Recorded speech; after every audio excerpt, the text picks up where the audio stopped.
Hey, get money all day, get money all night. Sip my drink, ho, let's get right. Getting paid, I'm getting paid. Hey, welcome back, Cowboys Nation. It's your guy, Ray, the host of this channel, Ray Ray's Cowboys. Also, I am the host of Ray Ray's Podcast. Hey, do me a favor real quick. Click that like button below. Also, hit subscribe there. Make sure you're tapped in. Everything Ray Ray's Cowboys to get all your Cowboys needs. Also, if you like things outside of the Cowboys world, if you like interviews, hearing stuff about entertainers, different things of that nature, go over to Ray Ray's Podcast, like, subscribe, follow me over there.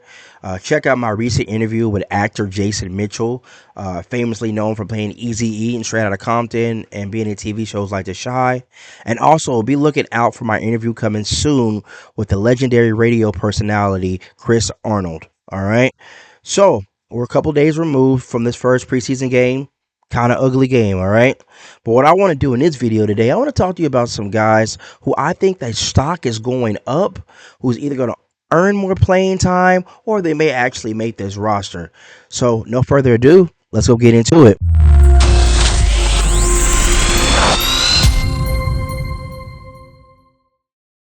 Again, thank you for tuning in. Like one more time, just make sure you're liking. All right. All right. So, like we said, we had the game on Saturday against the LA Rams. Wasn't a great game. But that's okay. That's what you look for in the preseason. You look for things you need to improve upon. Whether if some of these guys are going to fit your roster, if you need to go make some trades real quick, or sign some guys off the street to create more competition, this is what this evaluation process is for.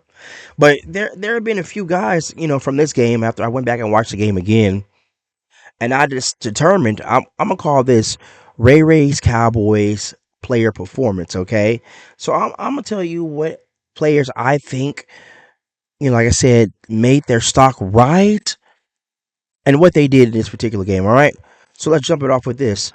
I want to start it off with the guy, Zion Childress, man. He was an undrafted free agent, DB. We got from Kentucky. And, the Cowboys always have the good history of finding good talent that goes undrafted. We do it time and time again. The list is long of how many, notable undrafted free agents the Cowboys have had, all right? So, Zion Childress in this game, I think they played him a lot in the slot and the nickel. Played a lot of zone with him in this game. So in this game, he has 6 total tackles, 5 solo, and 1 tackle for loss, and that's playing a slot corner position. And I really think he has a legit shot at making this roster. If you look at all the injuries right now, the Cowboys got a lot of that is at the corner position, that DP position. I think Zion could be a versatile player on this roster. Because if you look right now, like I said, Trayvon Diggs is hurt. Then, the Cowboys are like they're smoothing things over with him after the whole press conference and all that shenanigans and stuff. They're trying to smooth those things out with him, but we still wait for him to get healthy. 3rd-round pick, Savon Revel. He's trying to get healthy. You still have Josh Butler that's injured as well, too. So right now here, and also Kalen Carson. Kalen Carson is also injured as well, too. So right now, far as active and healthy in that corner room, we got Deron Bland, Kamon Hall, Zion Childress right now, Andrew Booth, and I'm trying to think who else right now. Those are some of the names that come to the top of my head. Izzy McQuamu. So I think Izzy, added some to his stock went up too as well too. But Zion Childress, man, I think that guy. I think he could beat something here, and I think his stock has risen up in this game. All right. Like I just said, Israel McQuamu, man, he had a great game. 2 total tackles, 1 pass deflection, and he had that INT. He almost had another one there. That was a guy that were saying he wasn't having that great of a camp, that people were giving him fits and stuff, but when he's given opportunity, I feel Izzy always makes plays. Yet again, in this preseason game, he used that opportunity. He made some plays. So I think his roster spot could potentially be safe. We don't know. We still got a couple more preseason games, but between Zion Childress and himself, I think they're making some tough questions how they want that DB room to fill out. Okay, and also he has that position flex of playing safety and corner, so that adds to that versatility there. Right. The guy, his position on this team was never in question. I just enjoyed seeing him play, and he's just getting better and better. That's the linebacker, Marisal Leafau. Man, guy is a baller, straight baller, flying to the ball, just being active. Man, that was a guy I was just so excited. If you see some one of my other videos before, one of the guys I was excited to see this preseason, he was one of those guys. Man, he's gonna. I think he's gonna get ample amount of playing time. Because Demo is getting healthy. But even with Demario and Overshawn coming back, man, I think that could be a great combination between Leafau and Overshawn for years to come, man. And that's amazing. So what he did in this game, he had 4 total tackles, 2 solos. And he was there. He was flying around. He was there at the ball, and as soon as the ball snaps, I feel like he was almost there. So, man, I can't wait to see what the Cowboys do at that defensive line, maintaining the defensive tackle position to help him, get free.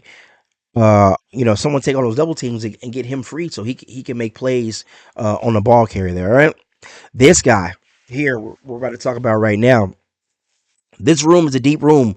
He's fighting. We're gonna talk about Trayshawn Holden. All right, Trayshawn Holden, that last wide receiver spot. Oof, it's gonna be a fight. It's gonna be a fight.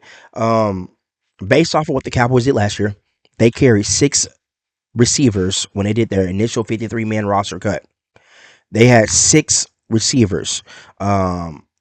Based off of that number, 6 receivers, I think he's fighting for the last spot. So let's talk about what he did first before I go dive deep into that. All right. So Trayshawn Holden, um, 2 targets, 2 receptions for 42 yards, average 21 yards per catch. Man, the quarterback position in Joe Milton was kind of struggling, really in his preseason game, but in his 2 opportunities, Holden, he made the most of it. Everyone's saying he's having a great camp. Matter of fact, I think today is his birthday too, so happy birthday, Trayshawn Holden. Um, I think he's fighting for that sixth and final receiver spot. If the Cowboys go with 6 receivers, could he force the Cowboys to go with 7 receivers? We don't know. So I'm gonna do some videos here later talking about who I think makes it in that wide receiver room, and also I'm gonna do my first 53-man projection. Look for those 2 videos coming soon. But yeah, man, he's turning heads out there. Another one of those undrafted free agents. Again, Dallas always finds gems after the draft is over with, okay? And like I said, I think his stock is really rising. Cool. Let's talk about another guy I really liked, Malik Davis. Man, he had just got to camp, I think Friday, um, and was playing already on Saturday. He's been in Dallas. I think a couple stints he's had in Dallas. At one point, I think he was challenging Rico Dowdle for playing time at one point a couple seasons ago in training camp and in the preseason. But for a guy to just come in off the street 36 hours maybe before playing the game, the guy had 7 carries for 63 yards, averaged 9 yards per carry, with his longest run being a 16-yard gain. Man, he looked good. I don't know if that's enough for him to, warrant a roster spot on his team, but he definitely he made a name for himself. The way he ran the ball. All right. What else we got to talk about real quick? Phil Maffa, another one of our draft picks for this year. If you look at the numbers don't look so glaring, but if you watch the way he was running, he ran with a physicality. He was finishing runs. He had 10 carries, 36 yards. His longest run was an 8-yard gain, but you could saw the intensity. You could saw him move people. He looked like he wanted, determination. Uh, he looked great. So that's a guy I think he could force himself onto this roster. Last year, the Cowboys, when they went down a 53-man roster, they had 4 running backs, and that's including Hunter Lipke as the fullback. I don't know. He's making a case for himself as well, the way he was running. We're going to have to see in this next preseason game what he really does. And, see, what the Cowboys want to do with that position. Because right now, I think the 3 locks at running back are going to be Williams, Sanders, and Blue, and, of course, Hunter Lipke. are they going to add someone else on top of that to that running back room? All right. So, those are some of the guys I think had their stock rise from this first preseason game. Again, it was an ugly game, but, we got the Baltimore Ravens coming up soon. So let's see what Dallas is going to do. Hoping some of our starters get some playing time because I feel like they need it. But make sure, again, you like and subscribing. Click that button below. Follow all things Ray Ray's Cowboys. Again, other stuff outside the Cowboys, I'm over at Ray Ray's Cowboys. It's your boy Ray. Catch you next time. And always, always, always, how about them Cowboys? We out. Hey, get money all day, get money all night. Sip my drink, ho, let's get right.